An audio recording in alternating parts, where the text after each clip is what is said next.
देखिए, इस मीटिंग के अंदर क्या क्या हुआ है उसको शॉर्ट में आपके सामने मैं बताना चाहूंगी कि अभी अभी जो चुनाव हुए हैं उत्तर प्रदेश के अंदर, उत्तराखंड के अंदर, गोवा और मणिपुर में, और उसके साथ साथ कुछ निकाय चुनाव भी हुए हैं और कुछ उपचुनाव भी, जिसमें भारतीय जनता पार्टी की बहुत अच्छी जीत हुई है। रामपुर, आजमगढ़, त्रिपुरा, बहुत सारी जीत जो आपके सामने है, उसको और उसकी सराहना करते हुए हमारे माननीय राष्ट्रीय अध्यक्ष जी ने, आदरणीय प्रधानमंत्री जी श्री नरेंद्र मोदी, और उनके गरीब कल्याण नीति, उसकी सराहना की और धन्यवाद दिया कि उनकी वजह से इतनी शानदार जीत हम लोगों की अलग अलग स्टेट्स के अंदर हम हासिल कर पाए। ये भी एक पॉइंट उसमें निकल के आया, पूरी दुनिया की अर्थव्यवस्था अभी चरमराई हुई है। आज पूरी दुनिया की आर्थिक विकास दर जो है वो औसतन 6%, वहीं भारत की जो अर्थव्यवस्था है that is now 8.7% and moving.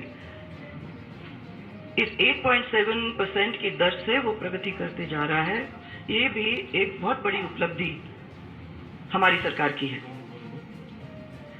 इस बैठक के अंदर अमंग मेनी अदर पॉइंट्स हमारी ये भी बात हुई कि हम लोगों को प्रवास के कार्यक्रम पर विशेष जोर देने की जरूरत है। वैसे भी भारतीय जनता पार्टी ने हमेशा इसके ऊपर जोर दिया है कि हम लोग जनता के बीच में जाएं, जनता से मिलें, बूथ तक पहुंचने की कोशिश करें, छोटे से छोटे कार्यकर्ताओं से बातचीत करें और अपनी पार्टी को वहां बढ़ाने की कोशिश करें। उनका सोच था और उनका जोर था कि बूथ को मजबूत करना बहुत ही जरूरी है। बूथ अध्यक्ष, बूथ के कार्यकर्ता, उन लोगों से संपर्क साधना हमारे लिए बड़ी एक इम्पोर्टेंट है, क्योंकि वही छोटे कार्यकर्ता हैं जो सबसे इम्पोर्टेंट हमारे लिए हैं और जो एक्चुअली में फैल के इलाके के अंदर अपनी बात को सबके सामने रख सकेंगे। इस बीच में उन्होंने ये भी कहा कि संपर्क साधने के साथ साथ अंत्योदय के लिए एक गहन अभियान चलाने की जरूरत है। ये दोनों साथ साथ चलेंगे तो उसका फायदा कार्यकर्ताओं को भी मिलेगा और प्रदेश को भी मिलेगा और साथ में जनता को भी मिलेगा। आगे आने वाली अभी राष्ट्रीय कार्यकारिणी बैठक के लिए मैं 2 प्रस्ताव प्रेषित तो करे ही जाएंगे।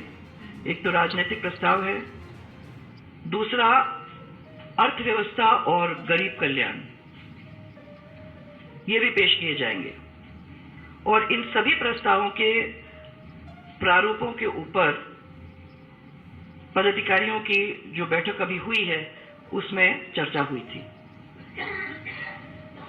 ये भी we also felt that perhaps it's a good idea कि जिस प्रदेश के अंदर बैठक होगी उस प्रदेश की स्थिति के ऊपर एक स्टेटमेंट निकालने की जरूरत है। तेलंगाना की स्थिति पर भी राष्ट्रीय कार्यकारिणी की बैठक में एक स्टेटमेंट जारी किया जाएगा। राष्ट्रीय पदाधिकारी बैठक में जो संगठन के कार्यक्रम हैं और संगठन की मजबूती के लिए उन कार्यक्रम पर चर्चा करके पूछताछ करने का प्रयास किया गया कि वो आगे कैसे बढ़ रहे हैं, और ये भी बताया गया कि थोड़ा सा ट्वीक इधर उधर करके उसको और आगे बढ़ा के उसको और सशक्त करने का काम अगर हम लोग करेंगे तो पार्टी को उसका भी फायदा मिलेगा। शॉर्ट पॉइंट्स में हर बूथ पे कम से कम 200 एक्टिव कार्यकर्ताओं को बाहर निकालने का काम और व्हाट्सएप ग्रुप तैयार करने का काम जो नीचे तक लोगों को जोड़ने का काम करेगा। फिर मन की बात जो कार्यक्रम है उसके ऊपर किस तरीके से सुचारू तरीके से हम लोग उसका संचालन कर सकते हैं और उसको और आगे कहां तक फैलाने का काम कर सकते हैं, उसके बारे में भी बातचीत हुई। पन्ना प्रमुख को तैयार करने पर चर्चा हुई। ये सोचा है हमारे अध्यक्ष जी ने भी और सब लोगों ने जिन्होंने पार्टिसिपेट किया डिस्कशन के अंदर, कि इतने सारे कार्यक्रमों में इसकी इंपॉर्टेंस को हम नहीं भूलें और इसको और सुदृढ़ और मजबूत बनाने की कोशिश करें, क्योंकि यही फाउंडेशन है जिस फाउंडेशन के ऊपर हमारी इमारत बनेगी। ये पन्ना प्रमुख ही है जिस पन्ना प्रमुख के ऊपर हमारे आगे के इलेक्शन का कार्यक्रम बने निर्भर होगा। बूथ सशक्तिकरण का अभियान ये हर सप्ताह हमारे प्रदेश अध्यक्ष और हमारे संगठन मंत्री उसकी समीक्षा करेंगे। माने ये जरूरी है, क्योंकि अगर हर हफ्ते हर 15 दिन के अंदर हम लोग इसके बारे में बातचीत करते रहेंगे, उसकी समीक्षा करते रहेंगे, तो एक्चुअली में ग्राउंड लेवल के ऊपर क्या हो रहा है, काम हो रहा है, वो कहां तक पहुंचा है, इसकी जानकारी भी हम तक पहुंच जाएगी। सबसे इंपॉर्टेंट जो कार्यक्रम अब हमारे सामने आ रहे हैं और जिसके ऊपर डिस्कशन हुआ वो थे आजादी के अमृत महोत्सव का कार्यक्रम। इसका कैसे क्या आयोजन अलग अलग स्टेट्स के अंदर होगा, देश के अंदर होगा, और उसके साथ साथ एक बहुत महत्वपूर्ण कार्यक्रम जिसमें हर घर के अंदर तिरंगा, ये एक कार्यक्रम है, हर घर तिरंगा कार्यक्रम, उसको सफल बनाने के लिए देश को किस तरीके से एकजुट करके एक बड़ा आंदोलन खड़ा करने का हम प्रयास करें। ये हर घर तिरंगा एक अपने आप में आंदोलन बन जाएगा, लोगों को एकजुट करेगा, लोगों को जोड़ेगा और उसका भी फायदा पूरे देश के अंदर होगा।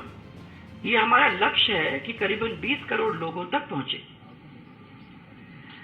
फिर हमारे पास साथ साथ इसके अभी हमारे पास काउंटिंग समथिंग लाइक 30 करोड़ लाभार्थी। इन तक हम कैसे पहुंच सके, इनसे कैसे बात कर सके, इनको कैसे कंफर्ट लेवल देने का काम करें कि वही जो लाभार्थियों का कार्यक्रम हम लोगों ने किया है उससे किस तरीके से फायदा उनको पहुंचा है और आगे इसको किस तरीके से हम बढ़ा सकें। इन सब चीजों के ऊपर बातचीत हुई, डिस्कशन हुआ।